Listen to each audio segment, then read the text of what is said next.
And tonight, we are coming at you with some supplemental information. That's right, supplemental information, meaning we are talking about information on supplements, different supplements that we take, don't take, why and why not. Supplement industry is a big industry, and it's sort of like this little subdivision of the fitness industry, the health and wellness industry. And it's got some good stuff. It's got some, I'm not going to say it's really got any bad stuff in terms of the stuff being necessarily unhealthy for you, but there's some stuff is more effective, and there is some stuff that's more effective and more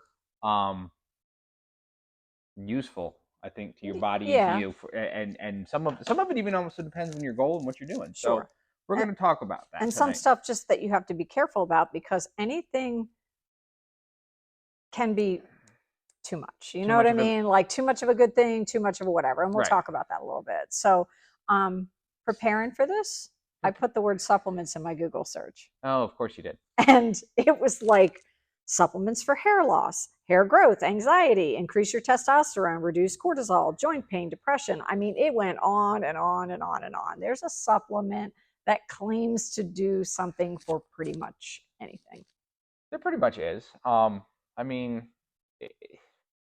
Pretty much. I feel like in general, people want that. You know, if they want, there's a thing to do anything. They just want to be able to take a pill and get it done. Sure. And it goes. I feel like that goes back to the whole instant gratification mentality that we talk about a lot. And we have to understand in fitness, there is no instant gratification. No. There's also, just like we say, there's no end to the journey. There's no quick way to get there either. No, you're right. So looked up a couple facts, statistics. You know, I would. According to Facts and Factors, the global dietary supplements market size was worth $149 billion US in 2021, and will grow 8.5% to $240 billion by 2028. That's a lot of money. That's a lot of money. That's a lot of money. And that's a lot of money that you can spend on stuff that you might not need. I thought I spent a lot of money on that stuff. Yeah. Well, at one time, let me tell you, working with a naturopath, I was spending,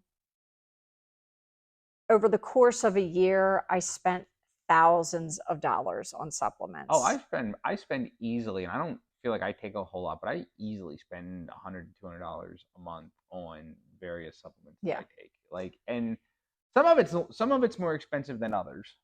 And then you get into the whole sort of what's the sweet spot in terms of pricing on certain things. You know, first of all, one thing we're going to talk about, but I'm going to mention this real quick because it's really not.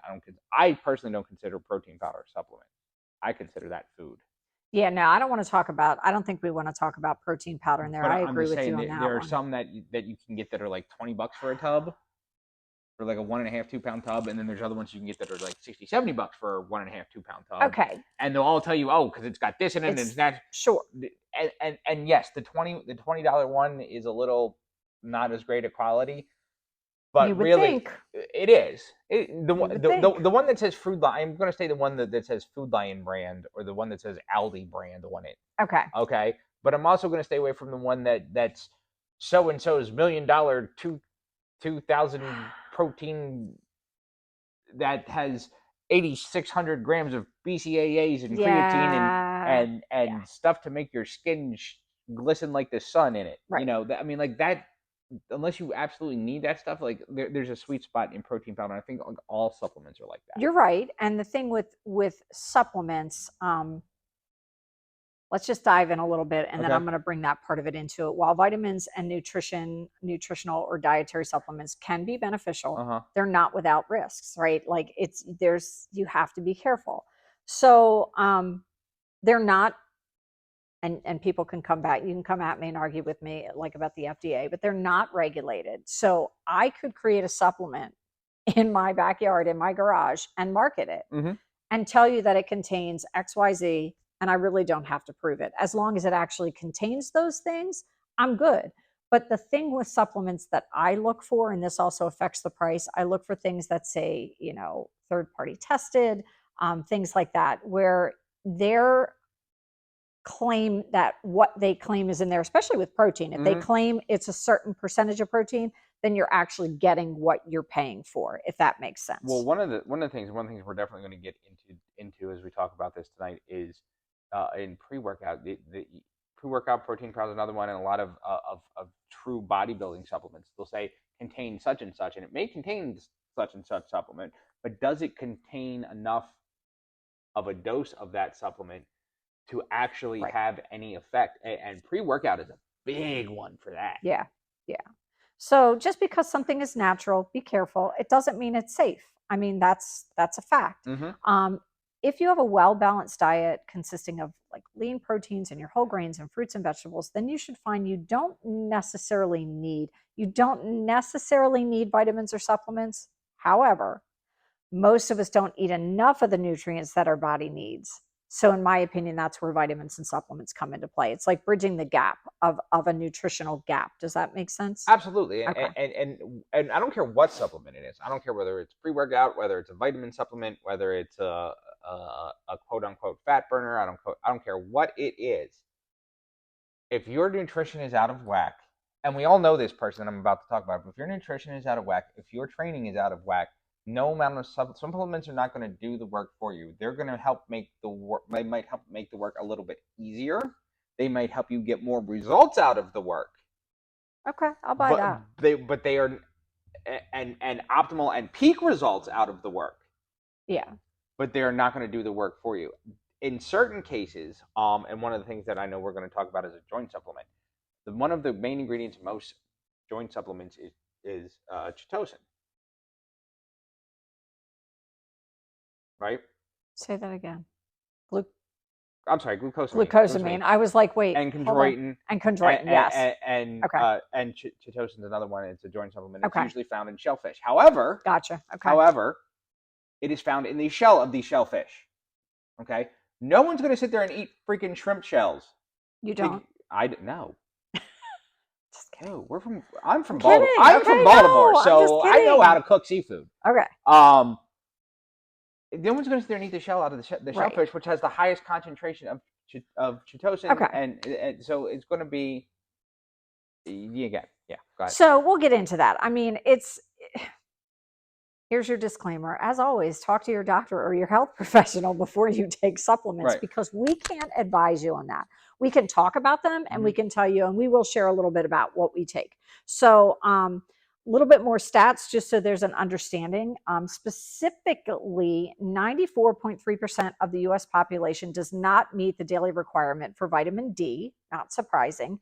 88.5% don't meet it for vitamin E, about 52% for magnesium, 44% calcium, 43% for vitamin A, 38% for vitamin C. So what does that mean? It means that you're just not eating enough foods to get the vitamins from it. And then some would argue that our foods don't contain the vitamins that they used to, and I'm not even touching that. Right. I do believe that you can get a lot of your nutritional benefits from food, and supplements should be an add-on. Right. Okay. Supplements are going to are going to be almost your insurance policy, and I feel like that's the best place to start is with the multivitamin, because if you have a decent diet, and you are training with even moderate intensity, okay, and you're not really trying to get super lean or super ripped or even by an average person's standards, you're just trying to drop some weight, and the multivitamin is going to fill in those gaps. Yeah.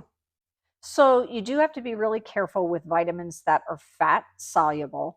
Water soluble vitamins, mainly like B and C. I mean, if you take too much vitamin C or vitamin B, one part of your daily bodily function is going to let you know that by turning about bright orange. Okay. So that's a fun fact.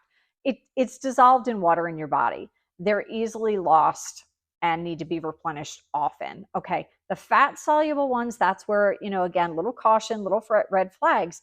That's vitamins D, A, E, and K are absorbed along with the fats that you eat, so they can be stored. So there is such a thing as vitamin D toxicity. You can reach that level. Again, if you have a healthcare provider, though, like I do with certain health situations, I have to take large amounts of vitamin D because I have malabsorption syndrome, which means that I might take 5,000 units a day, but my body's really only going to absorb about 1,000 of that. So like, that's where you have to know your body and know your medical history and have a good practitioner, whether a naturopath or a doctor. So the essential vitamins your body needs, you need A, B, C, D, imagine that, E, and K. And that's the essential ones for your body.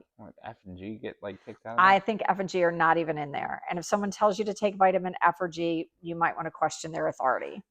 Never mind. Anyway, multivitamins, we talked about it. They fill in the nutritional gaps, right? Yeah. This one, I think you wanted to talk a little bit about. I am bad at that and do not take one. What? A fish oil? Do not. So I do. And fish oil contains omega-3 added omega-3 fatty acids, which help with your heart health. They reduce triglycerides. They help promote good cholesterol. Yep. And increase your level of low density lipoprotein. I know, which is basically words. healthy fat. It also has had some effects on skin health as well. Yeah. They've shown this and brain function as well. With the fatty acids, there's also omega-6 and omega-9. If you can get one of all three, great. Where they're balanced out, yeah. Right. One thing with fish oil, if you get it, you need to get the enteric-coated capsules. Because if not, about a half hour take them, you're going to have a little burp, and you are going to taste like you just swallowed a salmon. So, I read something interesting about that. You ready? Go ahead. If you get that taste, it's not probably a high-quality fish oil supplement. Because honestly, when you get into quality, you will not have that taste. And with that, they do become a bit expensive. Well, most fish oils aren't cheap, and again, the enteric-coated ones are not cheap. They will dissolve as they break down. But that is. You should not be burping fish. I mean, and usually it's not like you're doing it all day, but it's usually like I said, about one time that half hour afterwards. And I discovered that one when I first started taking it. I was like, oh God, that's unpleasant. Yeah, it's unpleasant. Calcium. Interestingly enough, a lot of people supplement with calcium, but unless your doctor recommends it or your healthcare professional, you probably don't need it. Some research has linked them to a greater risk of heart disease and prostate cancer. The link there isn't really clear, so that I think is going to involve more research from scientists. But you can strengthen your bones with exercises like walking, tennis, dancing, lifting weights. Imagine that. And if you fill your plate with calcium-rich foods like yogurt, almonds, dark leafy greens for the vitamin K as well, and fish or fortified foods for vitamin D, like those things tend to work together with your calcium, and you might be just better off. So that's one of those things where I'm going to say where I feel like the fill in the gap thing comes into play, is because most people don't eat enough of those foods. Again, your yogurt, broccoli. Broccoli is very high in calcium in terms of in the vegetable field. That at some point, especially if you're lifting where your bones are actively trying to get stronger, like. Yeah, but the act of lifting actually does strengthen your bones just in and of itself, and that's why it says like you may not need to supplement. But it's got to get that calcium in order to strengthen that bone from somewhere. Okay. So it's just one of those things to check into. Joint supplements, you wanted to touch on that? I am big on the joint supplements. Do you take them? I do. Okay. I do. Okay. I do have. So there's a couple different kinds. There's the glucosamine and chondroitin. There's also a chitosan and chondroitin. Okay, which you just talked about. Chitosan will generally help the glucosamine. Shit, I lost the exact. But one helps basically the fluid, and the other one helps the joint itself by helping me strengthening the cartilage in the joint. Okay. Neither of them will ever make your joints 100% better. If you've got developing bad joints, so I'm going to say at a young age, probably somewhere in your 20s, if you're going to start taking them, it's not a bad thing. Yeah. But it's one of those things that you have to keep up on, and that's my problem with it. Is I'll run out and then I'll put off getting more. Right. Yeah. There's also other ones, and I have messed around with this one before. GNC sells it in their organic brands. It's called Tamiflex, and it actually will help reduce joint inflammation. So if you have um, what's the word, like chondromalacia or any type of fluid buildup, it helps the swelling and things like that in your joints. I've used that on and off, especially over in short terms. It usually does take about a week to build up in your system. Interesting. I'm looking that up really quick. One of the reasons it's going to be helpful is honestly the biggest thing that I can see in that is the combination of turmeric and black pepper. Again, it's a totally natural. And that's the other thing, one of the totally natural. But again, you got to be careful with some of those things. And again, stick with the recommended doses that are usually on there. Now, first of all, one of the things there, and this is something that bothers me about all supplements. I don't care what it is. People's like, oh, supplements are cheating. Supplements are get what you. They're not cheating. Like, seriously. First of all, most supplements you can walk into GNC or your drugstore or whatever and buy. And I'm not talking about the super supplements. I'll touch on that closer to the end. Okay. You know what I mean by the super supplements. Which ones are you? What do you refer to? Okay, I got you. Sorry, I was like, what are you talking about? No, So most supplements you can walk into your store and buy come from some sort. Now, not everything that is natural is good for you. Okay, guess what, guys? Opium is natural.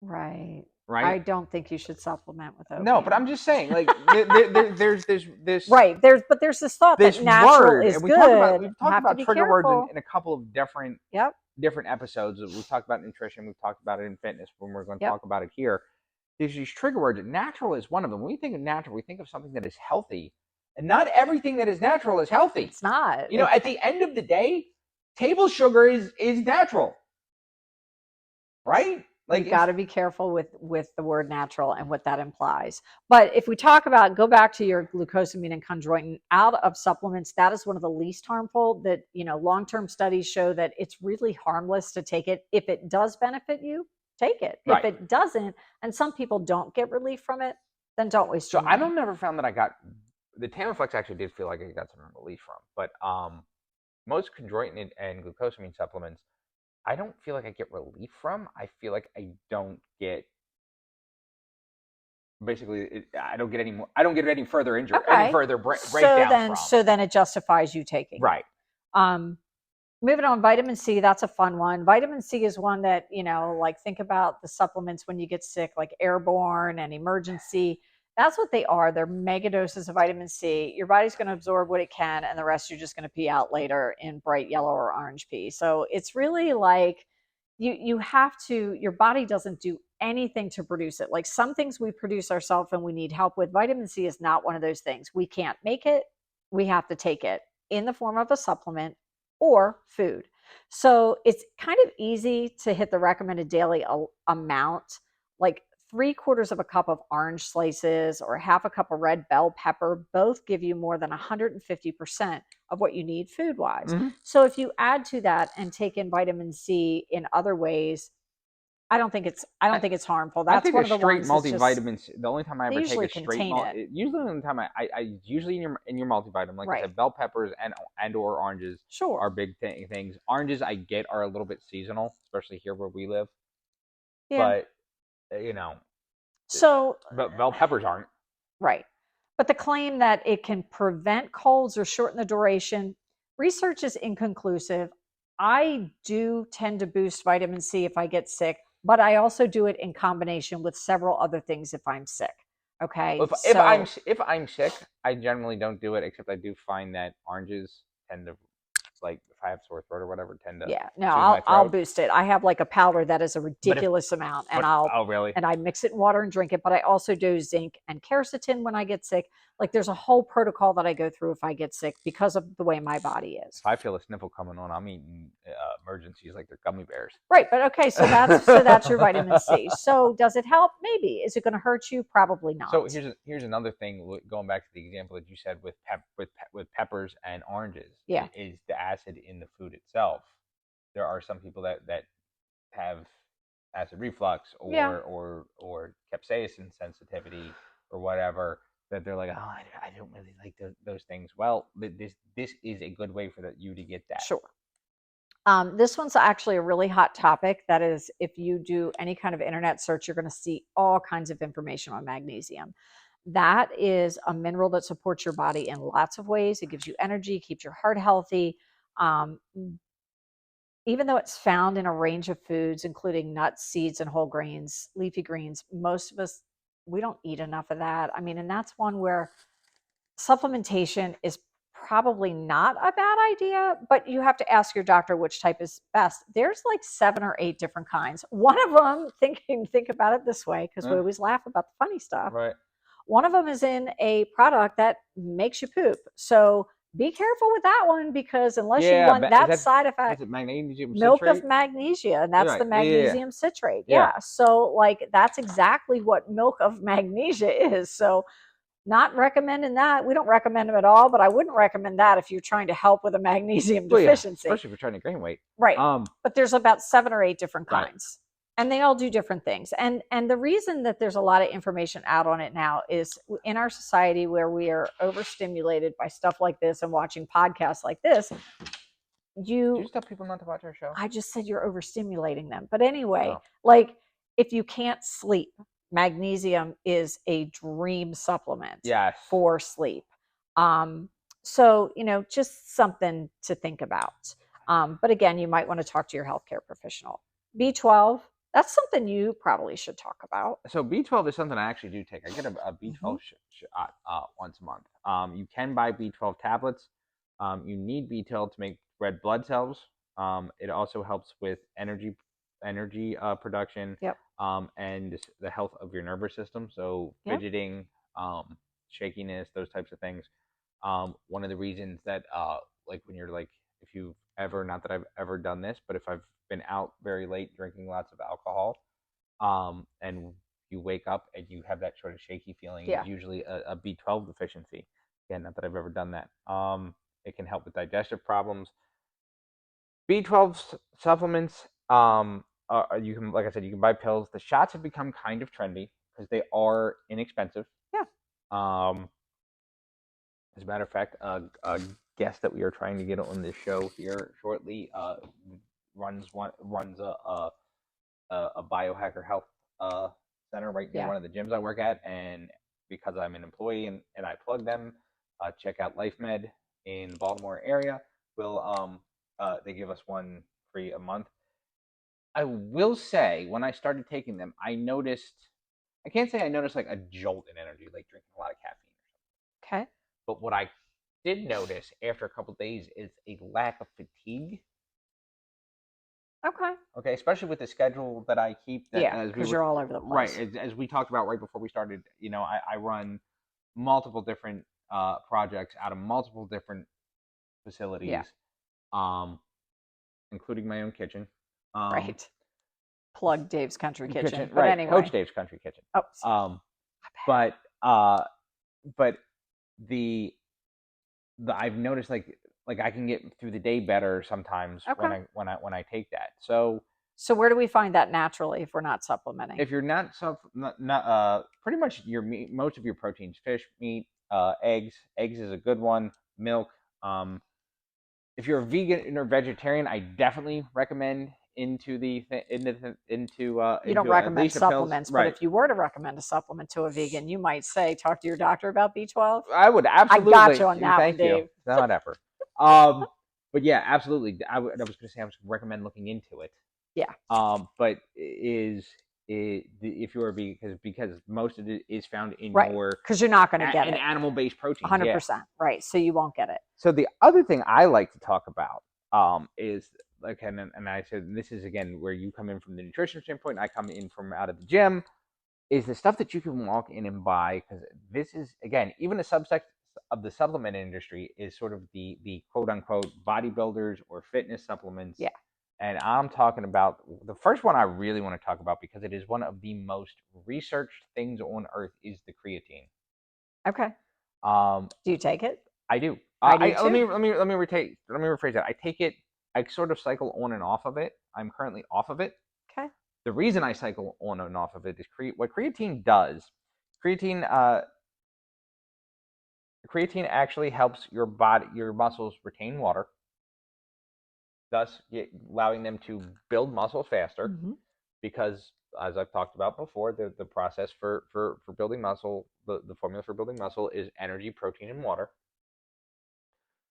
So if you have more water in your muscles, it also helps reduce fatigue when you're lifting. It also helps the onset of lactic acid. So if you are a menopausal woman, it has been shown to help decrease muscle loss. Right. It can in more recent studies, it has also shown that it has several cognitive benefits as well. Yep. Now, men and women metabolize creatine differently in our brain. Like, it is a difference. So this is something that I do take. Mm-hmm. And the cycle for like guys that are bodybuilding and stuff, it's, you can do your research. There's a cycle on, cycle off. For menopausal women, you can actually stay on it for quite a bit of time, usually without side effect. So bodybuilders generally don't cycle off of it. Okay, the people who cycle off it are people like me that are weight. Okay, so you're doing that. Okay, right. That's the only reason is because I want that extra. I don't want to be holding that. I want to do that extra. Okay, water. So there's talk about front loading a dose or whatever. I researched for specifically me and any of my menopausal lady friends that are listening. You don't have to front load in this case. You just supplement. Now, again, I did a heck of a lot of research before I did it. And I did talk to my doctor and she's like, oh my gosh, yes, absolutely take that. So not necessarily because I want I don't think I'm in this phase in my training in my life where I really want those muscles back. I mean, I kind of do, but I'm not willing to do what it takes to get them anymore, guys. Right. I'm getting old and tired. So like creatine for me is a health. It's a brain benefit. It's to prevent muscle loss too, so that as I train, I can maintain as much as I can. Right. And so to cycle on and off, you don't have to cycle on and off, and you don't have to front load. Creatine is one of those things that sort of builds up in your system. Yeah. So if you are going to if you want to get to the absorption point quickly, then you front load. If you got more time where you're taking it, like in your case, where it usually takes about 2 weeks to build up in your system. If you're taking 5 grams a day, once a day, right. If you're taking 10 grams twice a day, you'll get there quicker.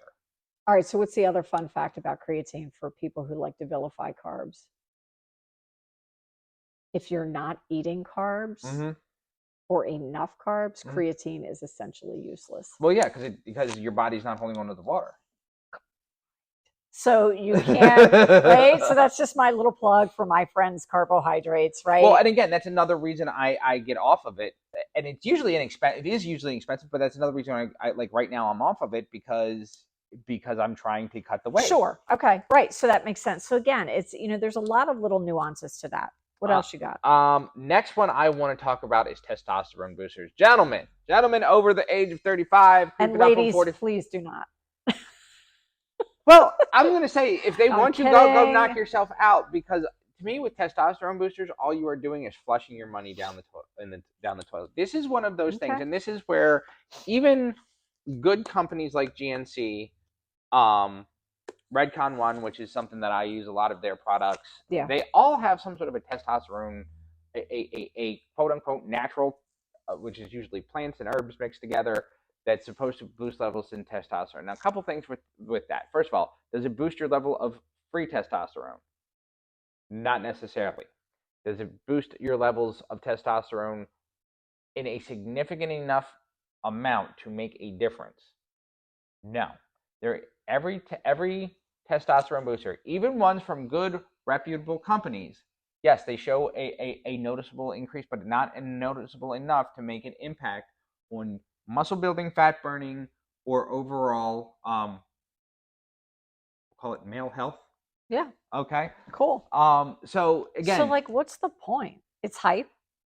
Some of it's hype. Some of it is.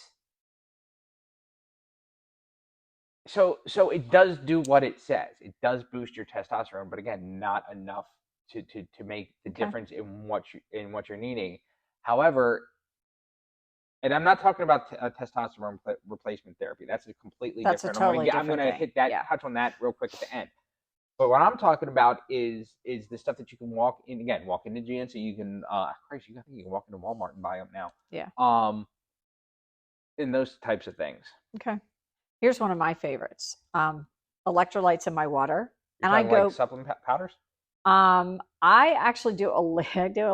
Or liquid, yeah. I do a liquid. Are you going surfing there? That like you just pour, that you pour into your water. And sometimes I alternate because I've been using the salt in my water, but now I kind of did a little more research, imagine that, and found that, I like what's in the electrolyte liquid that I put into my water bottle. So a couple things with electrolyte powders and or liquids. First of all, I would use them. They are one of those things that if you take too much, your body's just, right, it's not going to hurt you. At least not in any kind of dose that you could actually stomach taking. No. So knock yourself out. However, I'm going to throw one of my little caveats in there. First of all, if you are trying to manage weight and trying to quote unquote dry out, watch them. The other thing I find with electrolyte powders, there are two kinds of electrolyte powders. There are ones that will manage your electrolytes to sort of maintain, and then there's ones that are there to manage your electrolytes in order to spike your electrolytes. Okay. The spike ones usually contains a lot of sugar. What they are for, and they're usually easy to spot because it's usually in the name. Liquid IV. Yep. Okay. Okay.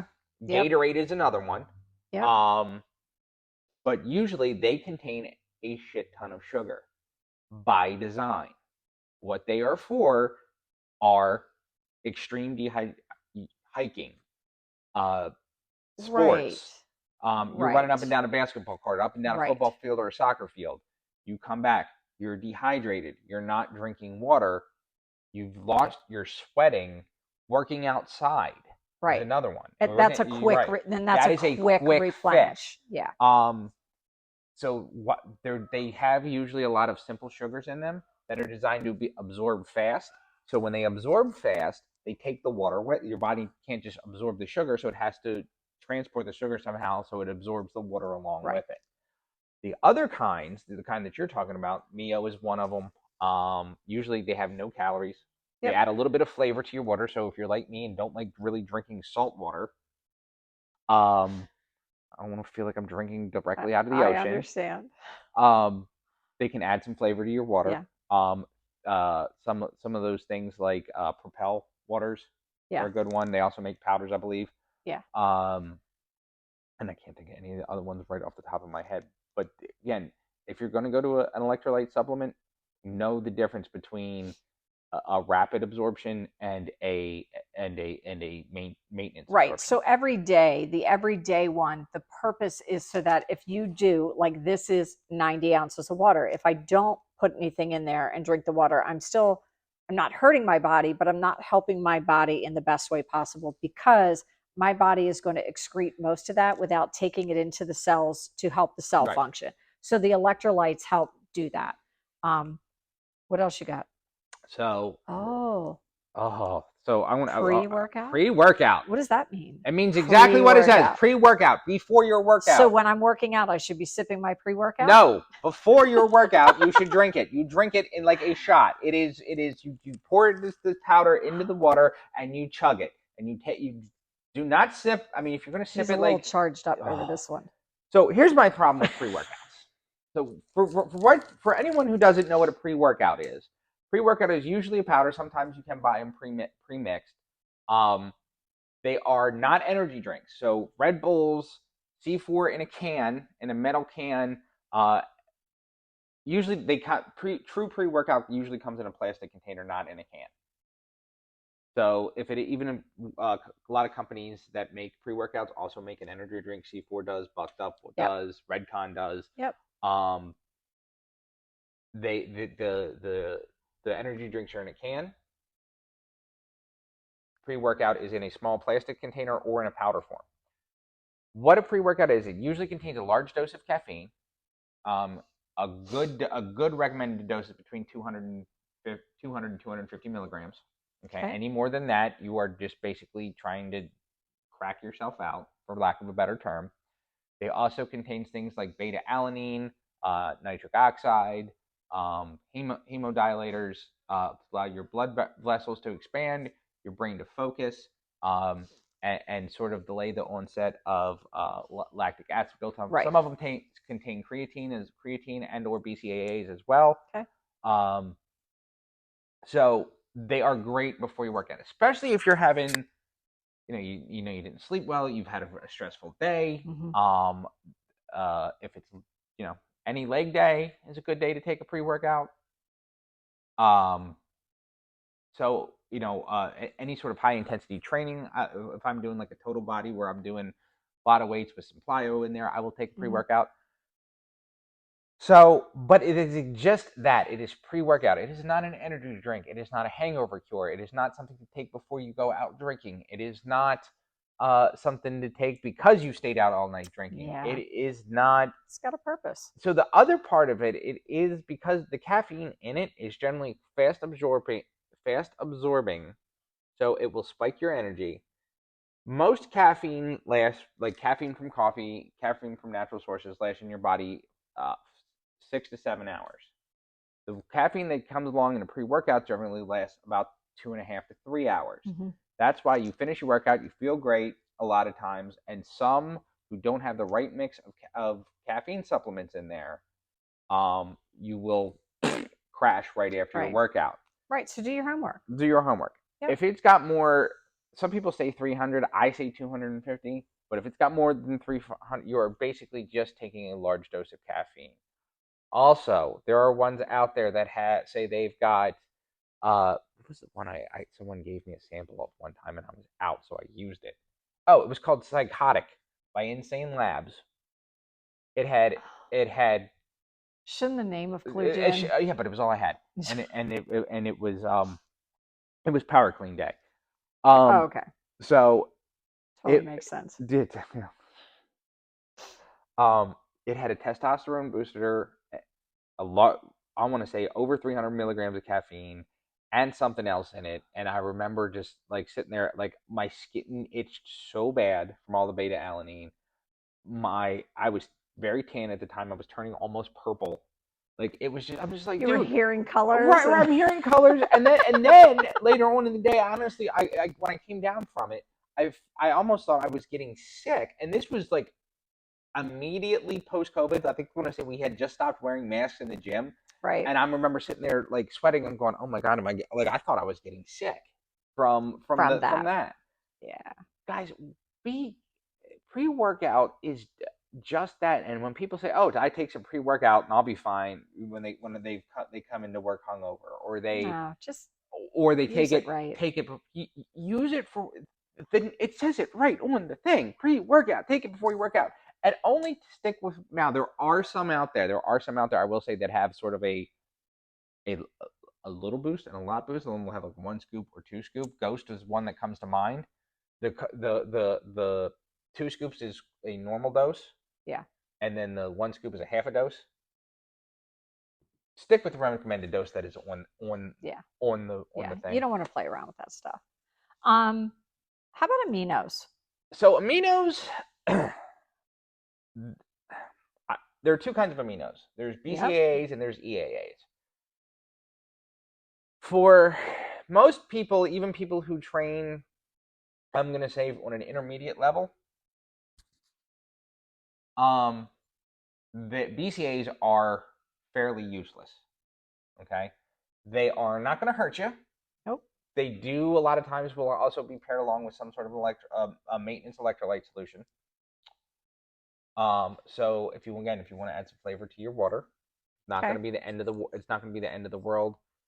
EAAs are a little bit more, I think, and I think EAAs get a little bit of lumped in there, so they become. People say, "Oh, they're just as useless." Well, does everybody know what they are? So BCAA is branched chain amino acids. Right. EAAs are essential amino acids. essential amino acids are basically the building blocks of your protein. So pretty much every. No, I'm correct. I know, but people don't know that. Are the building blocks of your protein. So basically, every steak that you've ever had, every piece of fish, every piece of chicken contains essential amino acids. Now, the one time I will say, if you are, again, a weight sensitive athlete or bodybuilder or something like that, and you are cutting weight and trying to preserve your muscle definition, tone, and just mass, EAAs can help a lot with that. Also, if you are someone who likes to work out fasted, meaning you wake up, go right to the gym and work out, EAAs on your and you can buy unflavored EAAs, so you can mix it with your pre-workout. Okay. And you will help prevent catabolysis, which is muscle loss. I want to throw my big word out there for the day. That word out there. Right. Will help prevent muscle loss during your workout. I see no issue in people doing the essential amino acids. I mean, supplementing with that. There's no issue in doing the BCA and the branch chains either. Yeah, but like as far as the benefits go, though, if I am doing it, I'm going to go with the essential aminos. I've taken them in capsule form. Mm-hmm. I've taken them. I have some proteins that I like that contain them. So like post-workout, if I want to go home and have a protein shake that has it in there, I don't think that's hurting. Is it necessarily helping?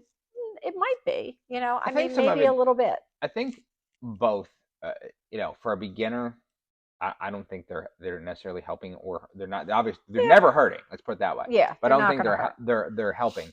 The other thing I look at with them, and I look at all supplements like this, especially the as a bodybuilding supplements are like that, is I look at a cost to reward, and aminos are usually pretty cheap. So again, if you're looking for for something to flavor your water, for hydration, because like I said, a lot of them are usually lumped in with some electrolytes. Yeah, like it's not. You can get a decent sized tub with a scoop, and it'll last you if you do once or twice a day. Yeah, it'll last you a month. But as far as do we need them? No, we don't. You don't need them. Here's Dave's last one. Here's my last one. I'm just going to scoot off camera and let him go. While I go on my little rant here? Go ahead. So the last one is we're going to call it the super supplements. And yes, guys, I'm referring to any sort of anabolic agent that needs to be prescribed to you by a doctor or healthcare professional. Okay. Here's my thing. If you are not a professional athlete, if you are not a competitive bodybuilder, if you are not under a doctor's care, there is absolutely no reason to be sticking something in your body that will mess with your body's endocrine system. Your endocrine system, by the way, in case you don't know, that is the system in your body that produces hormones. Yeah. It can mess with your mental health. It can mess with your physical health. It can mess with your joint health. It can mess with your muscle health, and it can mess with a lot of things. Now, there are people who I know who are athletes, who are competitive bodybuilders, and they have a choice to make, and it is their choice to make. The other thing I am going to say about this, and I said this earlier in the podcast, and I wanted to come back to this. The one excuse I absolutely hate when I hear someone say is why they haven't lost weight or gained weight or developed a physique is that, oh, so-and-so is juicing, or he's on gear, or whatever word you want to use for it. Guess what? Just like every other supplement on this list that we've talked about today, those supplements don't do the work for you. Will they, and probably more so than some of the other ones that we talked about, will they enhance the results that you get from the work? Absolutely. Okay? Again, more so probably than most of the stuff that we've talked about today. Right. However, I was going to say, at what cost? Well, I'm saying my point. I just talked about the cost. There's a lot of cost to it. There's like mental health. It throws your hormone levels off. Yeah. It can throw your moods off. Right. That's what I'm saying. There's a lot of cost, and I said you really need to be under a doctor's care. But what I'm talking about right now is the guy that's using that excuse is why he doesn't look like that. Oh. Okay. And this is where I have the issue with it. The guy that is on it is doing just as much work, if not more. Because if you're going to take enough chances with your body, with your endocrine system, with your mental health, and your physical health, that is worth it to you, he's probably doing more work than you are. That's why he's getting the results. Yes, he's getting more results from the steroids, but he is still getting results from the work, from the nutrition that he's taking it. He's taking it. Because guess what? If you go and lift weights, even if you're taking steroids and you go home and eat shit, you're gonna you'll get big. You'll be big and fat. I was gonna say I don't think that's the big you want to go for. Right. That's not the big that most people taking that are are going for. But those things are scary. Those things are yeah, they're scary. And again, that's not what we're talking about. I do not. I have never taken anything like that. So. But you make a good point about things that disrupt your hormones and your endocrine system. And even if you flip it to the female side, just ladies, be careful. There's a very trendy term out there about bioidentical hormone replacement for women. And it can be sold by pretty much anybody. And it's scary stuff because, again, when you start messing with your hormones and women, so men might say, well, I'm not getting results because I'm not taking steroids. Women are like, I can't lose weight because I'm, going through menopause or I'm perimenopausal and my hormones are out of whack. Your hormones really aren't necessarily out of whack. Your hormones are doing what your body is naturally going to do. Just be careful. Be careful with supplementing with something that has all these miracle claims about regaining your youth and your muscles and everything. Yep. Yeah. So. And again, I don't care what it is. Like I said, at the end of the day, all of it is exactly that. It is a supplement. It is an add-on. It is addition. It's like, I'm going to make this example. Oh, geez. Remember when we were kids and we had to read a book for school? Yeah. And what was the first thing we did? We bought this yellow little pamphlet thing. You did the. Oh yeah, Mr. Cliff Note wrote a whole lot of books. You did the Cliff. Look at me. I'm going. I read the book, Dave. I have been a research nerd since I was this big. Wow, you just learned something different about us. But that's my point. Supplements are the Cliff Notes to your fitness journey. They are not the thing. And we all know somebody who goes out and buys creatine and multivitamins and what else? All of the calcium and everything, and then they sit there and they eat a cheesesteak and talk about how their joints hurt and this. Yeah. If you're gonna do that, save your money. Because at the end of the day, you've got to put in the work. There is no shortcut. There is no magic bullet. And if you don't do the work, you are not going to get the results. You got it. All right. So that's all we got for today. Join us next week when we are going to go into some half-truths. We're going to tell the whole story. That's right. There's some things out there that you've heard that are true, but you're just going to have to tune in next week to see. So until next week, check out Carol at Love Your Self Health Coaching on Facebook and Instagram. Check me out at Coach Dave's Country Kitchen on YouTube, DWebster023 on Instagram, and Rockstar Facebook on Facebook, and follow the show on Instagram and Facebook. Until next week, Coach Carol with Coach Dave. Woo!